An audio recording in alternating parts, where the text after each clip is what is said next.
नमस्कार दोस्तों, आप सभी लोग कैसे हैं। आशा करती हूँ आप सभी ठीक होंगे। मैं भी ठीक हूँ। सभी लोगों को नवरात्रि की ढेर सारी शुभकामनाएं। जैसा कि आप लोगों को पता है कि आज नवरात्रि का अंतिम दिन है और नवरात्रि के बाद कलश में रखे नारियल से क्या करें और उसका पूजा संपूर्ण फल जिससे मिले, इस विषय में मैं आपको कुछ बताऊंगी।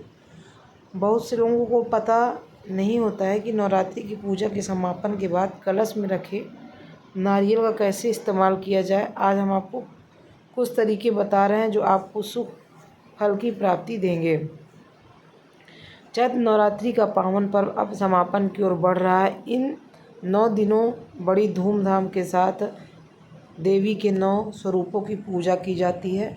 पूजा के दौरान अखंड ज्योत प्रज्वलित की जाती है और इसके साथ ही चौकी पर कलश स्थापित किया जाता है जिसमें नारियल रखा जाता है। हालांकि बहुत से लोगों को नहीं पता होता कि नवरात्रि के समापन के बाद नारियल का क्या किया जाए। ज्योतिष की माने तो कलश की स्थापना करना जितना ज़रूरी है उतना ही ज़रूरी इसे श्रद्धापूर्वक हटाना भी है। यदि आप गलत तरीके से नारियल को हटाते हैं या उसका गलत उपयोग करते हैं तो आपको नवरात्रि की पूजा अर्चना का फल नहीं मिलता है। तो चलिए आज जानते हैं कि नवरात्रि के समापन के बाद कलश में रखे इस नारियल का क्या किया जाना उचित है। मंदिर में रखे पूजा का जो नारियल होता है, नवरात्रि के समापन के बाद आप कलश पर रखे नारियल को एक लाल कपड़े में बांध सकते हैं। इसके बाद इसे मंदिर पर ही माता रानी के पास रख दें। दरअसल पूरे 9 दिनों पूजा स्थापित होने के कारण यह नारियल बहुत पवित्र माना जाता है और कहते हैं इस पर विशेष रूप से देवी का आशीर्वाद होता है। ऐसे में जब आप माता रानी के सन्मुख रहते हैं तो माँ दुर्गा प्रसन्न होती हैं। प्रसाद के रूप में ग्रहण कर सकते हैं। नवरात्रि का समापन होने के बाद आप कलश में रखे नारियल को प्रसाद के रूप में भी ग्रहण कर सकते हैं। दरअसल इसे लेकर कई लोगों की राय अलग है।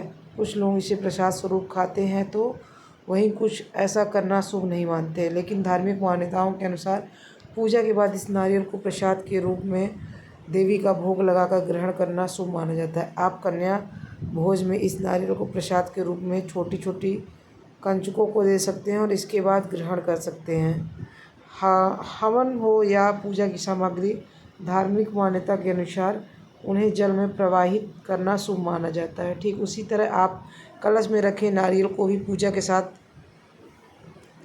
के बाद साफ जल में प्रवाहित कर सकते हैं। यदि आप नारियल को रख भी रहे हैं तो कलश में रखी बाकी की चीज़ें, अक्षत, पुष्प, आम के पत्ते आदि को जल में प्रवाहित करें। ऐसा करने से पूजा का संपूर्ण फल आपको प्राप्त होता है। माता रानी आपके परिवार पर दया दृष्टि, खुशी बनाए रखती हैं, सुख समृद्धि देती हैं और आपकी जो मनोकामना होती है उसको पूरा करती हैं। जय माता दी, जय माता दी।